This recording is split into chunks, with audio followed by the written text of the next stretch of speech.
how would you, in a quick 5 to 10 minute way, let's just keep it to 5 if you can, say that how Christians should think about government? Where in the Bible does it say that we should have separation of powers, consent to the governed? Why is it that Western government is grown out of biblical principles? Make the case. Yeah, so the default setting for human government is gangs. And a gang leader with enough weapons we call a king. And the first recorded instance of this was Nimrod, Tower of Babel. And Josephus, the Jewish commentator, said Nimrod wanted to build a tower so high that if God destroyed the world again with a flood, he could survive on top. And he made everybody in town bake bricks and bring them, or he would kill them.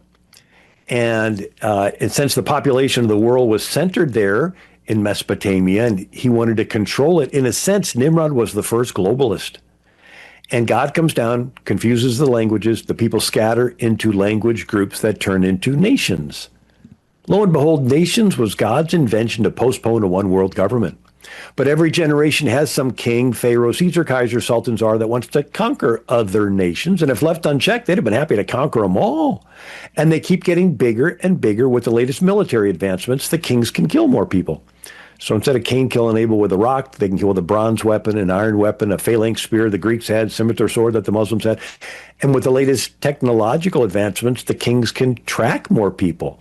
Augustus Caesar wanted a worldwide tracking system, 2 BC, called the census. If he could add access to 5G and cell phones and facial recognition software, I bet he'd have been tempted to use that.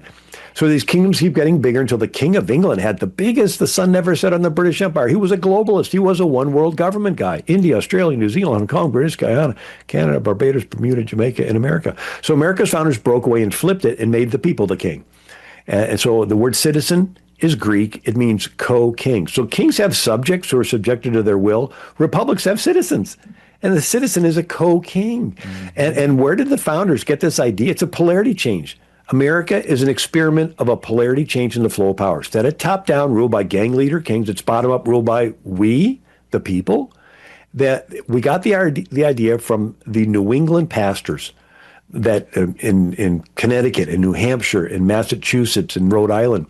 Where did they get their ideas? From the Bible. What part of the Bible? That first 400 years out of Egypt before they got a king.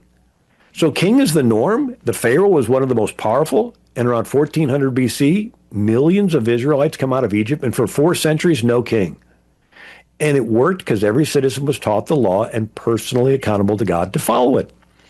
And it worked for 4 centuries until the priests went woke and stopped teaching that there was sin. And Eli, the high priest, his own sons are sleeping with women in the tent of meeting, and another Levite with a silver graven image, and another Levite with a concubine, where the law says the Levite's to marry a virgin of his own tribe, and the poor concubine's raped to death by a bunch of sodomites, something about that behavior that appears at the last stages of a people ruling themselves.